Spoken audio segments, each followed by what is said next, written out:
when I'm in thinking space and making space, I try not to restrict myself. If anybody, Elon Musk or somebody else with that kind of wealth wants to realize those ideas, it's possible. That is all it's providing is a guideline, and that guideline can be used by any upcoming real estate developer anywhere in the world, and for them to create small self-contained micro cities, even within 100 acres. What happened that in 2004 I got this show, and that became breakthrough show. Hello and welcome to InferTalks, a podcast where we put you in the room with some of the biggest thought leaders from around the world. Joining me today is a renowned Pakistani artist, curator, and an educator. His artwork has been exhibited in various art capitals of the world. For his outstanding contribution, he was awarded Sitara-i-Imtiaz by the government of Pakistan. He's also Dean of the Mariam Dawood School of Visual Arts and Design at the Beaconhouse National University. My guest today, you've guessed it right, is Mr. Rashid Rana. Mr. Rashid Rana, welcome to InferTalks. Thank you. Glad to be here. Okay, Mr. Rashid Rana, let's go ahead and start our conversation. And my first question is that this very famous and popular artist that we see before ourselves must have had some beginning where you would have had a big boom when it comes to your artwork going popular and gaining a lot of global recognition. Could you just walk us through which particular artwork was that? It's hard to pinpoint one work, Usama.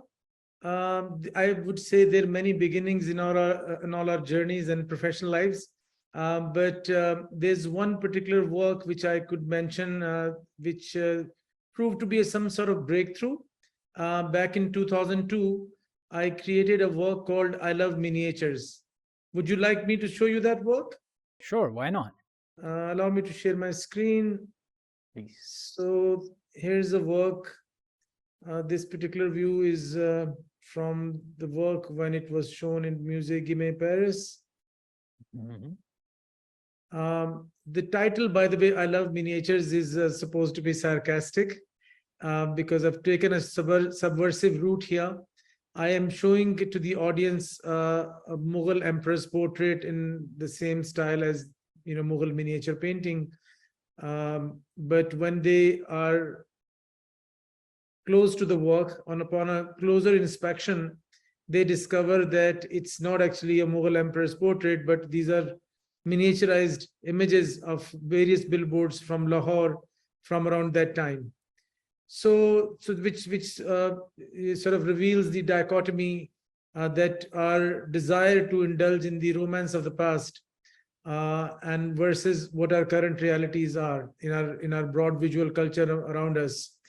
So that conceptual approach, I would say, the formal and the conceptual approach of using the macro and micro image in contradiction with each other, kind of became my conceptual style for a while, and proved to be a very fertile framework for me to depict so many contradictions and paradoxes which exist not only in my surroundings around me but within myself.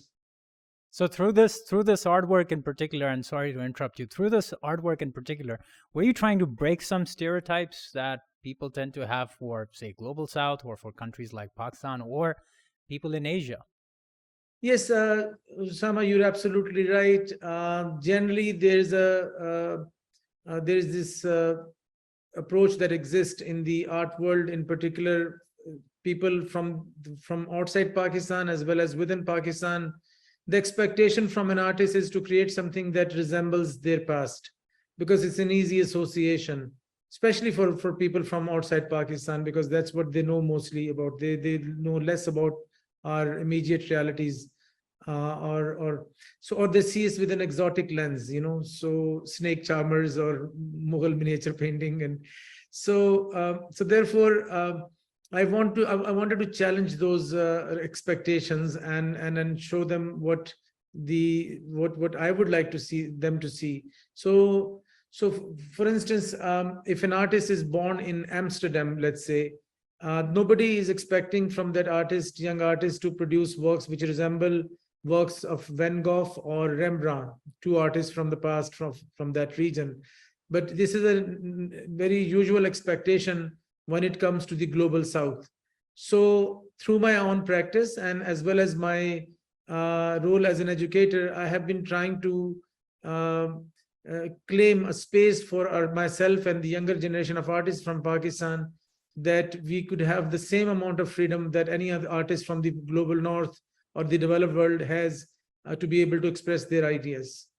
So, Mr. Rashid Rana, I think then the question is the journey that you've actually had from, from being this renowned artist, that would have started at some point in your life. So tell us, what was your childhood like? Where did that first inspiration come from, where you first realized that I actually want to grow up and be an artist? Well, I have been interested in creative expression even as a child, but I did not have the realization that becoming an artist is an option, especially for a male. Around the world, I think just generally it is not accepted as a proper profession. So I was no exception, and especially coming from middle class in Pakistan, this was not even remotely in my mind somewhere that I would be one day become a professional artist. Usually you're taught to you need to believe that you will become a doctor, engineer, or you'll do MBA at the most.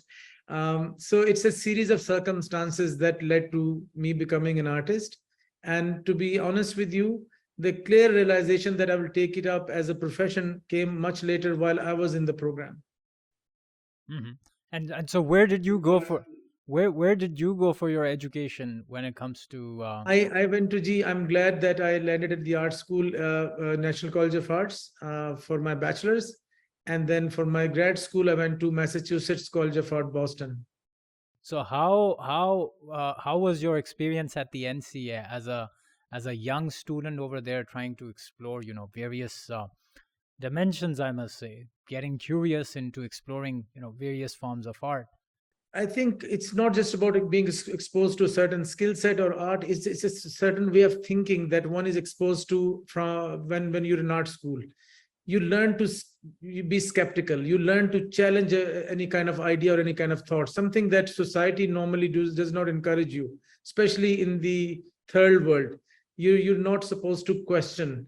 So when it's a totally liberating experience to be in an art school and for the first time learn that you can challenge any existing conventions and ideas. So when you were actually thinking about making that decision to go to NCA, who was the first person to have really encouraged you, apart from your own conviction, to go ahead and get admitted at NCA? No one. So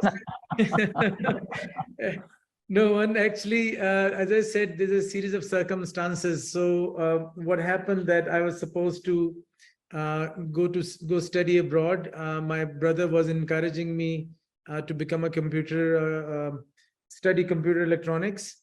Really something very advanced for that time.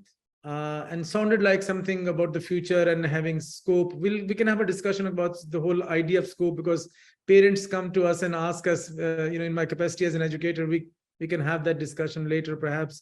But so I was supposed to go study computer electronics, engineering in computer electronics, and I got late to apply for visa, and I had 4 months to kill. I got my admissions deferred and I had 4 months to kill. And during the 4th month, somebody mentioned to me that, why don't you think of the architecture program? It sounded like engineering, sounded like a proper profession for male. And I thought it involves creativity and drawing.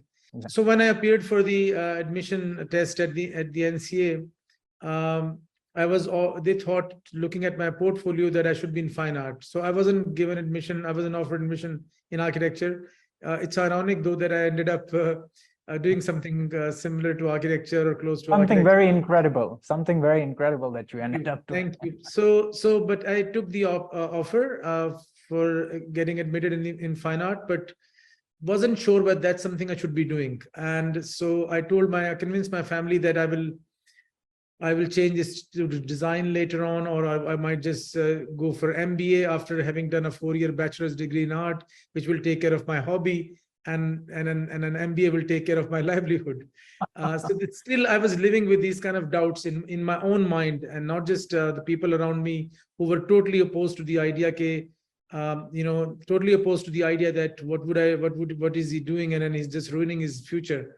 But Mr. Rashid Rana, do you really realize you ended up becoming, one of the very few artists in Pakistan's history to have sold one of the most expensive art pieces ever, which just got recently, the record just recently got broken by one of your Salman colleagues, Salman Tour. But how did it actually feel back then, earning a price tag of over 600,000 US dollars?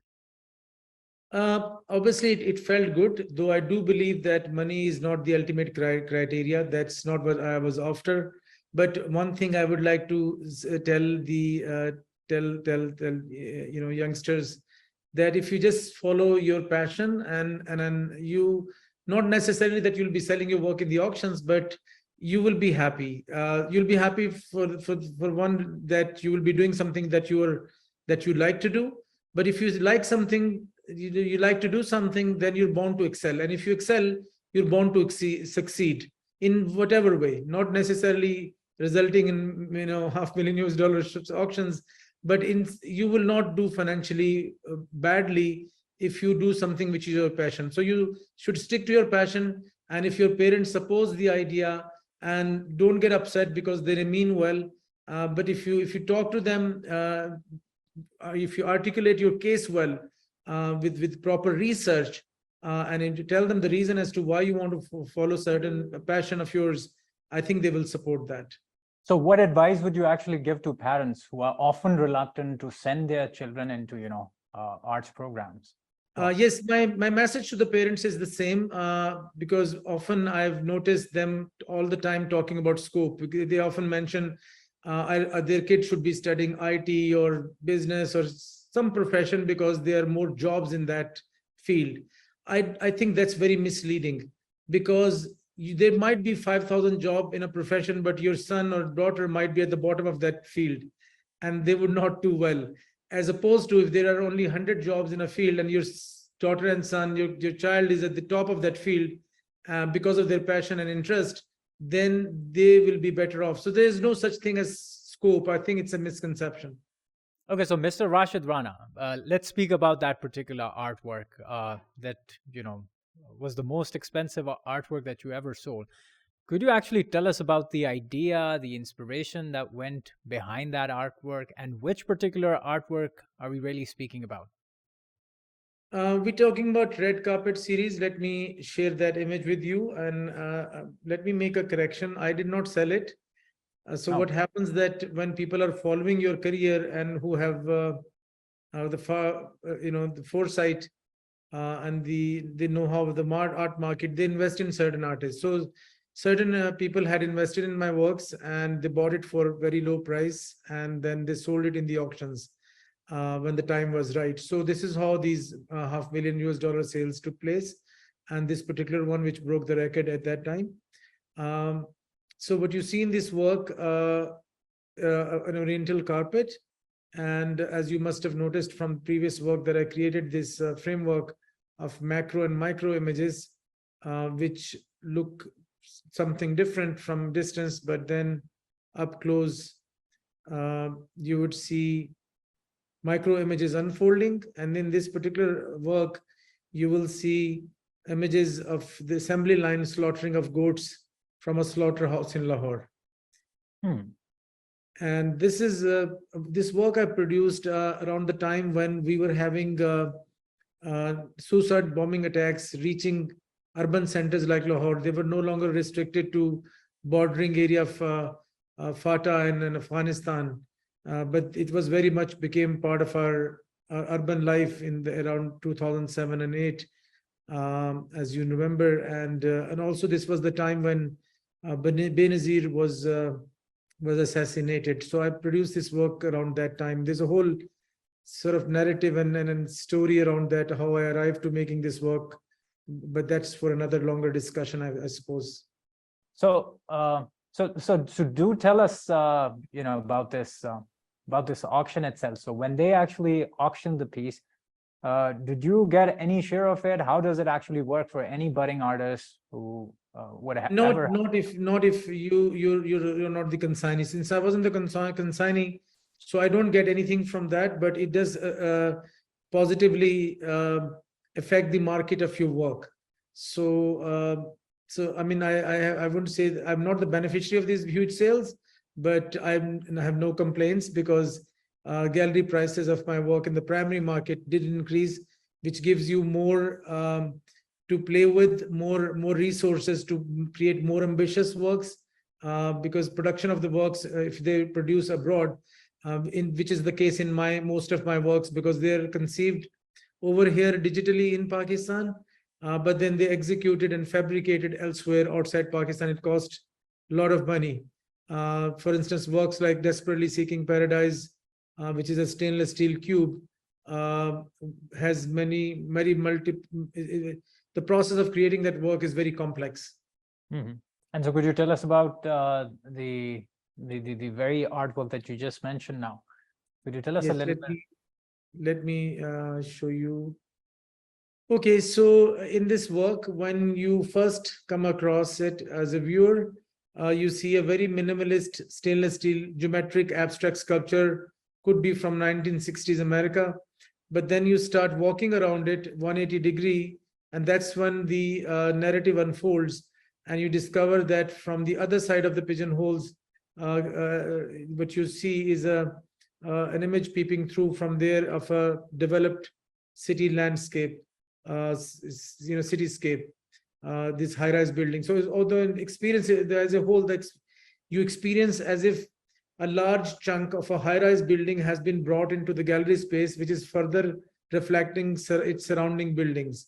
And then you become curious and go close to the work. This is, by the way, the same work has been shown around at various venues in the world. This is the Musée Guimet, Paris, where I was the first living artist to have the Survey solo show exhibition by any artist ever in the history, because they're known for exhibiting. They're known for their collection of Asian antiquity, but the museum director and the president at that time has had this vision to show living artists' work from Asia.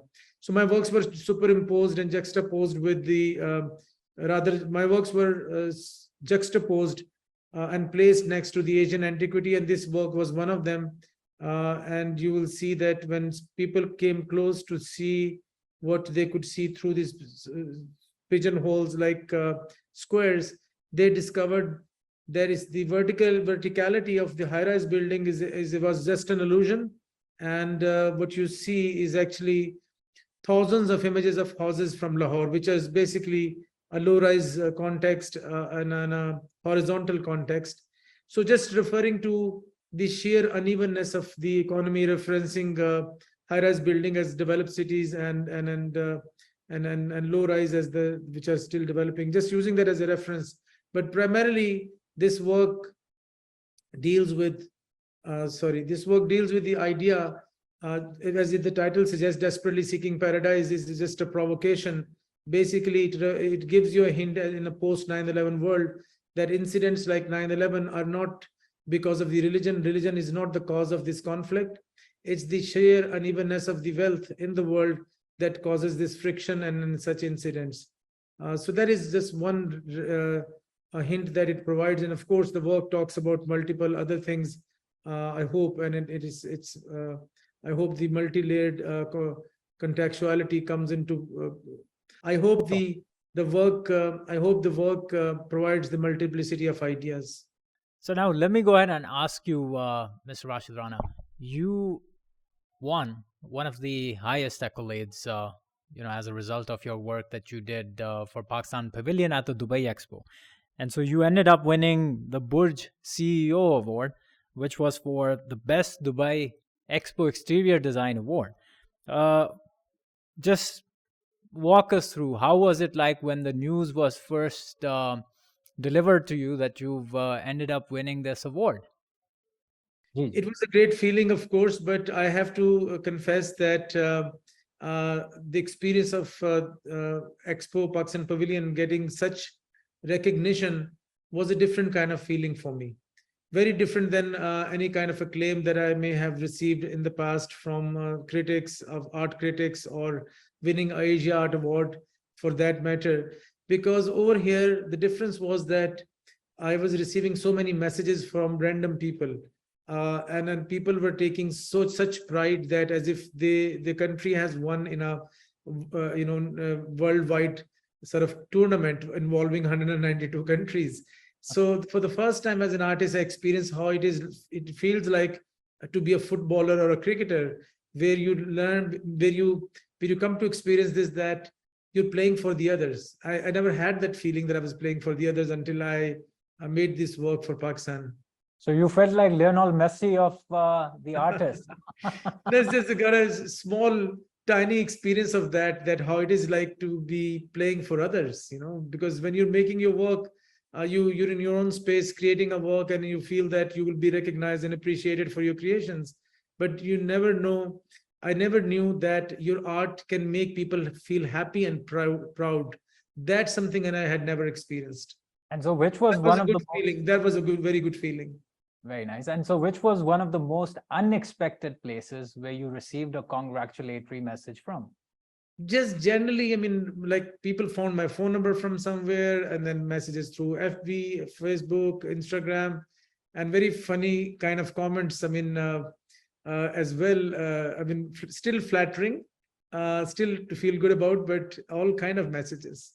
So then tell me, how did your team, because I know it wasn't a one-person job, how did your team and how did your family actually feel about this? Because a lot of sacrifice and hard work actually goes from these two ends, I must say.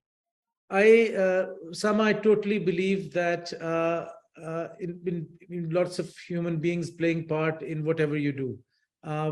Firstly and foremost, it's my team at the studio, Uzair Faruqi, Tariq Ali, Kamran Nabil, in the early part, Murtaza Ali, and Lareb Ahmed. So they're all playing. They're contributing to this success, but of course the family pays the real price, because this is a lot of hard work, and they suffer the most in terms of your non-availability. But then over the years, so many people who have played their part. I don't want to make us Oscar speech here, but I do believe that anybody, your what we call luck and kismat, or it's basically algorithms. And algorithms is with the people who come across in your life.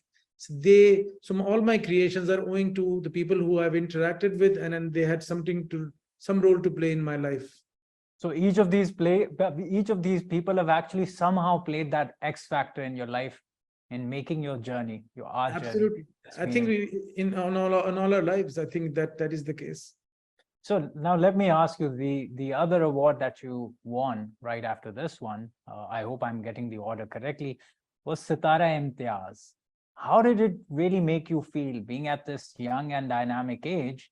How did it really make you feel? Did it make you feel more grateful and humble, or did it come as a very different feeling? First of all, thank you for the compliment, Mr. Usama, calling me young. So that feels good too. But one correction here: many people think that I got Sitara-i-Imtiaz because of my contribution to Pakistan Pavilion, what I created for the Pakistan Pavilion. That is not correct, because I was nominated and the decision was made and announced before the Pakistan Pavilion was created and launched. So that was in recognition of my career before Pakistan Pavilion. I'm still hoping that the governments will acknowledge this contribution as well. And but the particular award, national award, was announced prior to the launch of Pakistan Pavilion. Very interesting. So let me once again sort of throw in one more question about the Pakistan Pavilion, about itself. You came up with this very interesting concept where you arranged each individual pieces in a very unique manner to come up with this whole structure that ended up resembling a very different idea when you even look at it from a very minute detail. Could you actually sort of walk us through what the overall concept was all about? Well, first of all, the goal was to create something which can attract the masses. And mind you that we had to compete with likes of USA, UAE, UK, and Saudi Arabia, who had some such huge resources to create their pavilion. So with the little resources we had got, I was supposed to transform architecture into art. So the first goal was to do something which can attract the masses. So I used the tested and tried method visual device of reflective surfaces and the printed surfaces. But initially, the expectation was, and my own expectation was, that I'll create something which would look like a large image in the form of a building, but on closer inspection, it will reveal micro images. But with the passage of time, I realized that particular strategy might not work for a building. So I wanted to say something within the very simplicity. So I came up with this idea of diversity of Pakistan to be represented through lots of shapes and colors. By the way, each and every smaller unit, they may look alike, but they're all fractionally different. They're unique pieces, by the way. They're all fractionally different in size, in micromillimeters even, and fractionally different in terms of the color and the tone. And this diversity, referencing the diversity that we have in Pakistan. I think Pakistan is the most diverse nation in the world, geographically, climatically, racially, ethnically, in terms of faith as well. So I think which is our strength, I believe. It's just that what we do with this diversity, how this diversity can come together in a uniform, in a harmonic order. So that's exactly what I did visually. The same diversity can lead to a chaos and a very chaotic sort of visual. So it can be brought together in a harmonic order to bring oneness, and that was really simply the message. All right. So, Mr. Rashid Rana, artists usually and traditionally are known to be introverts, lost in their own world. But the kind of artwork that we've seen coming from you, such has not been the case. And what we usually see is coming from your artwork is that you actually speak about contemporary issues that really matter to the people from the global south and internationally. Walk us through some of the work that you've actually done and tell us about some of the issues that are very close to your heart. So first of all, I would say this is true for all contemporary art by and large.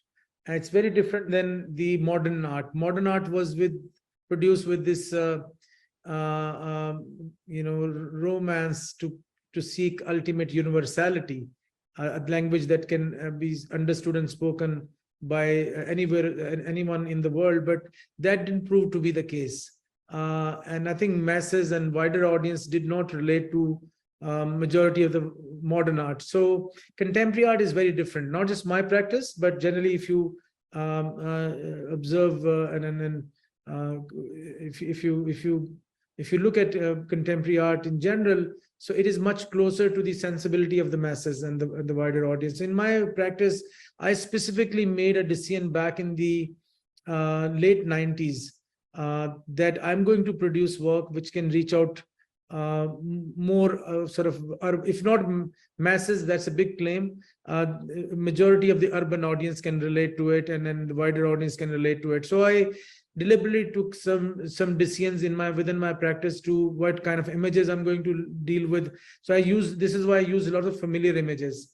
I use lots of photographic content that everybody is familiar with, and they don't feel scared that we don't get art or we don't understand. So it's not painting, it's familiar images brought together in a meaningful way. So I in a way, I'm an editor of images and bring images together in such a way that they form new meanings and new associations. And for instance, I can show you one of my work called Offshore Accounts. Offshore Accounts. What was this all about? Well, let me show you the image first. What you see in this work, a very serene looking seascape, and you're naturally drawn to it. And then you discover that when you are actually closer to the work, by the way, this work is displayed on a customized wall of 60 degree. So when you're close to it, you're actually standing in a narrow claustrophobic space, as opposed to the first experience of seeing a flat seascape. So image is not very flat. It's actually built on a customized wall. So when you come close to it, you discover that it's actually thousands of images of trash from a landfill site in Lahore. And within this matrix of garbage, you find also occasional images of sailing ships from paintings and illustrations from the last 200-300 years. Let me show you some more. This, for instance, this one, or even these ones over here. These images of sailing ships are almost stuck within the matrix of garbage. So what's the whole idea of these sailing ships, you know? Well, the idea of sailing ship comes from really the sense of inquiry that existed in the post-Renaissance Europe, where we see this drive to explore the world, and more sophisticated sailing ships were created, and they went on to discover other worlds. But in that process of discovery and trade, we see colonization taking place, which gave rise to the use of raw material from these poor nation, well, that time rich nations, but intellectually, scientifically poor nations maybe, and then they're using that raw material to exploit that, and gave rise to the industrial revolution, which led to consumerism and trash, and tons of landfill site is only an aftermath of this whole journey. So and in a recent iteration of this work, I've also used images of recent flood in Pakistan. So it's a story, it's a saga. It starts with water and ends with water in a way, you could say. So it's a different chapters of the same story, how and what has led to the post-consumerism and the tons of trash and the climate issue that exists in the world at the moment. It references all those issues in a visual storytelling. All right, Mr. Rashid Rana, let's now speak of another of your interesting concepts of contemporary art, and this was about the concept of art. What is this really all about? Tell us more about the concept. I'm not sure if it's part of contemporary art or my art practice. It happens so that I let my mind, since I let my mind go in any kind of direction, I do not conform to the idea or labels that I'm a painter, so I should paint only, which that have led to new media based art. So when I'm in thinking space and making space, I try not to restrict myself, because I feel that it's entire human history is a history of ideas. We call it history of science, or history of politics, or history of design, or so. But basically, humans have lots of ideas, and the ideas manifest, they take some sort of form, and we label those forms into art or something else. So I had this desire, because of some of the ideas which were popping in my head. They were not typical ideas for creating image or object for the display in the gallery space. They were real life activities and actions, and so I thought maybe I can with the help of other minds, I can create a manifesto, and which is about locating the discourse of creative expression outside of art, because not everything has to be art if it's creative. I mean, creativity can happen in other forms too. So I coined a term for it, art, which is an archaic name for art. And then I also try to illustrate this idea through three concepts that I presented at Manchester International Festival, and all three are business ideas, and or planet-wide business ideas with utopian aspiration, but very doable at the same time. They can, if anybody, Elon Musk or somebody else with that kind of wealth wants to realize those ideas, it's possible. So, but the creativity and the creative expression is the desire, but that might not be the first objective. The first objective is to perform certain action, or to engage with the primary objectives. It's the sheer out of the ordinariness of the idea which can locate it or transcend it from the primary function of the work. So that is. So can you just briefly walk us through like what these business ideas were? Of course. See, this is that document I created with the help of Madhiya Lagari, a colleague, and multiple other contributors. And the examples that we were talking about that I presented in Manchester as part of Manchester International Festival, there were 3 concepts. And one of the concepts we actually realized physically as well. And then it was the idea of a grocery store in Manchester, which was run like a business for 1 month. So it wasn't the case that I presented an idea in an art gallery for some intellectuals to only experience and then talk about, but it was actually a running business, a running store, which people will come across and experience as a business and not knowing that it's an art project. It's actually not an art project, it's an art project. So the audience will actually engage with this work as a business, as a consumer, as a regular person who goes to buy something from a grocery store, rather than people who go to the art gallery. So the primary function is, of course, to sell the grocery goods. And if they learn something beyond that, because of the way the form is constructed and the way the business is being carried out, they might get a message out of it, which is which transcends the original function of it. So, for example, in this concept, the idea was to do without the 20th century idea of branding, though it is not entirely possible till we are operating within the larger umbrella of capitalism. It's not entirely possible, because even brandlessness is a brand. So subversively a brand was proposed called minus glocal. And so where we're doing without any publicity or advertisement, the business model is such that no money will be spent on the publicity, and therefore the cost of the publicity doesn't go for consumers' pocket, and that way through the mass scale production as well, the prices are brought down. So it's a win-win situation for all stakeholders, the local investor and the multinational investor, and the end user and consumer benefits from it the most. So it's a model which is leaving behind the baggage of the 20th century. And so there was also another concept about perhaps micro cities. Yes, and then there's another second business model which was presented, was exit micro city global.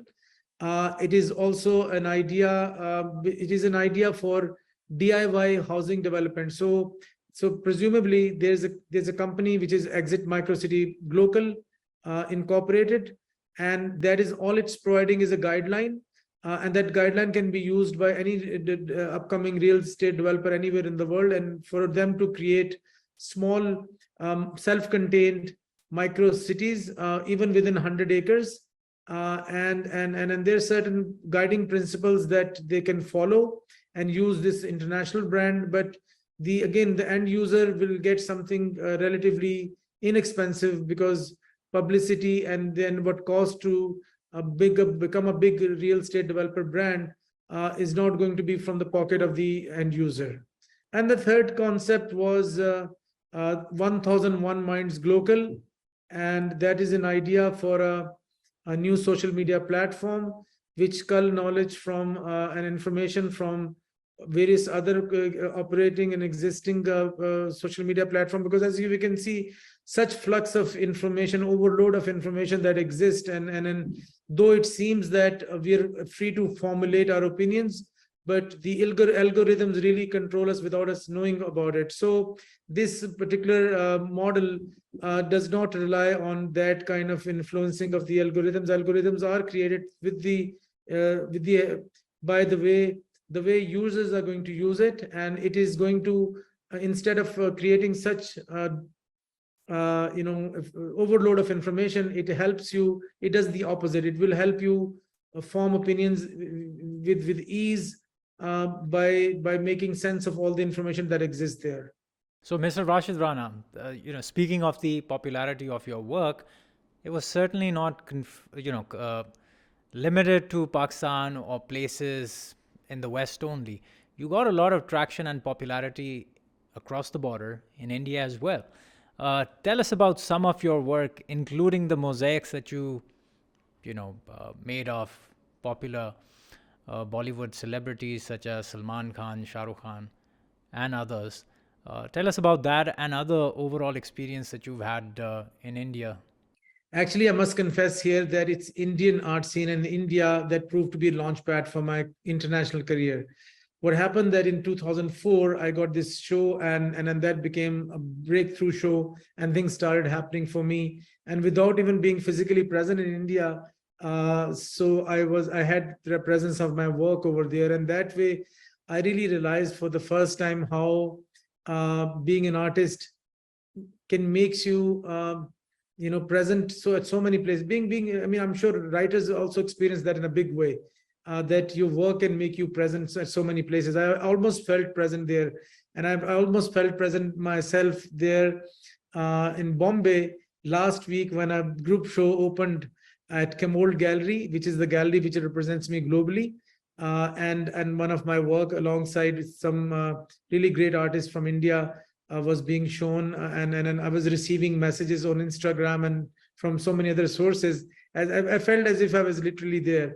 So I owe it to the Indian art community that many years back in 2004 onwards embraced me as one of their own, and I have really enjoyed these interactions. And so, I don't know what year was this, but you also got a shout out in the GQ magazine.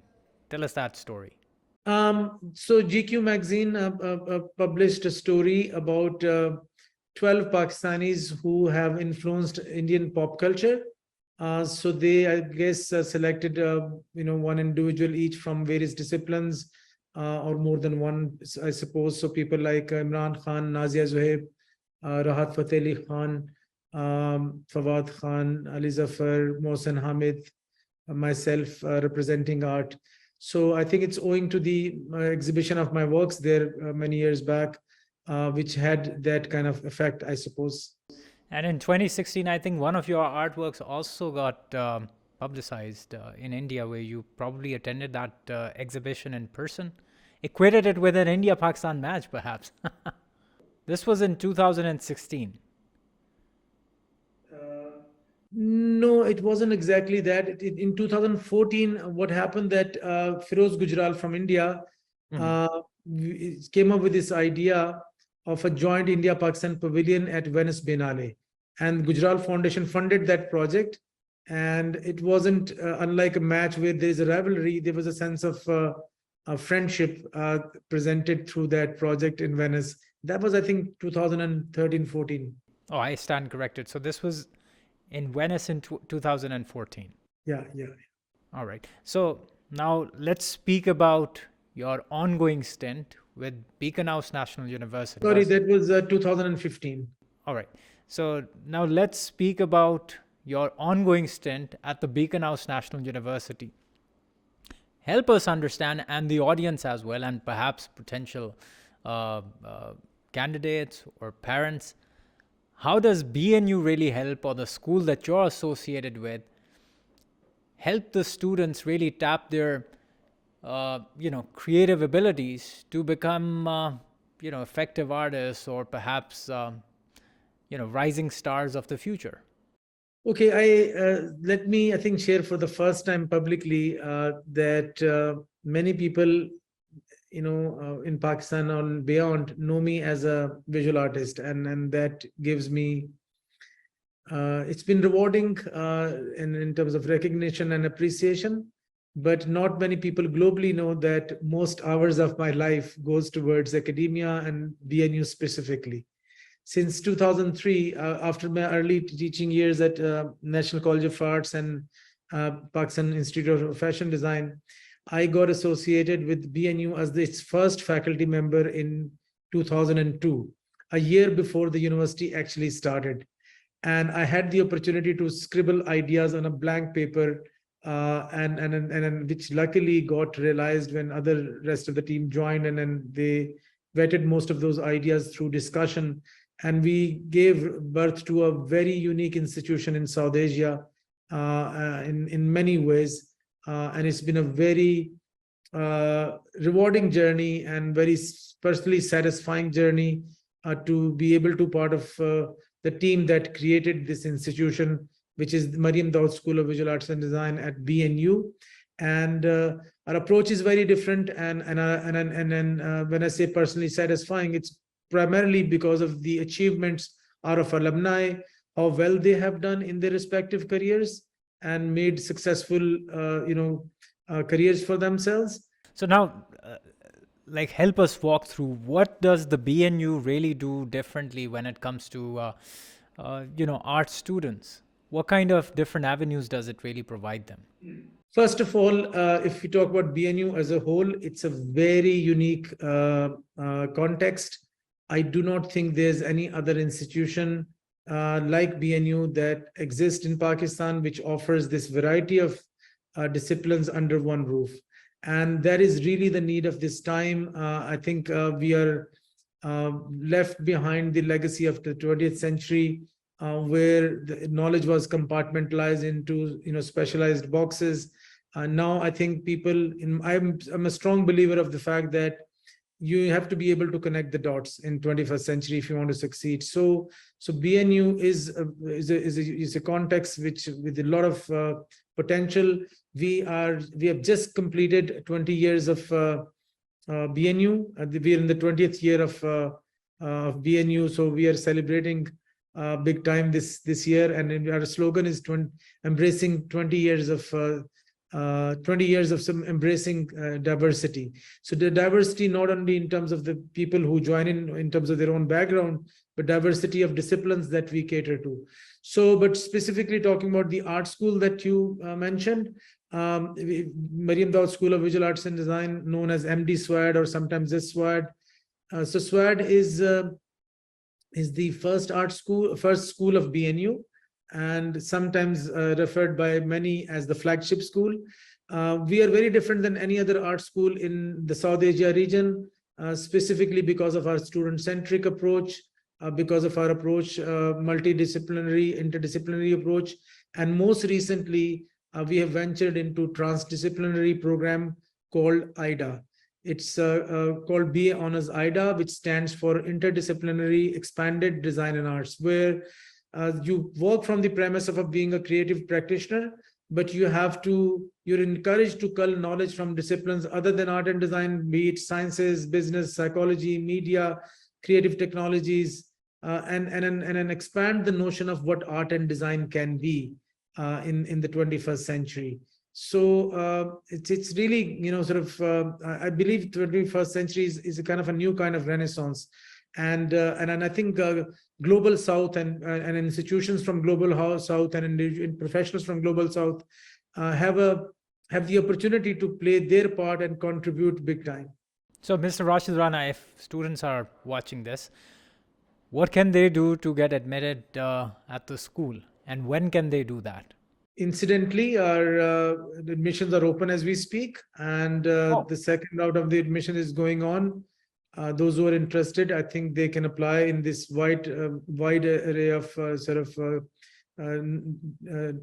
degree programs that we have at BNU.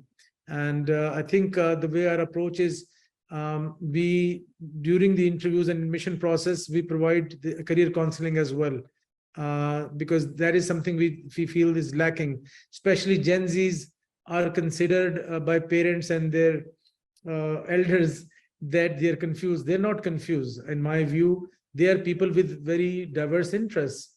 And I think a liberal arts context is the only context that can cater to the diversity of interests that they have.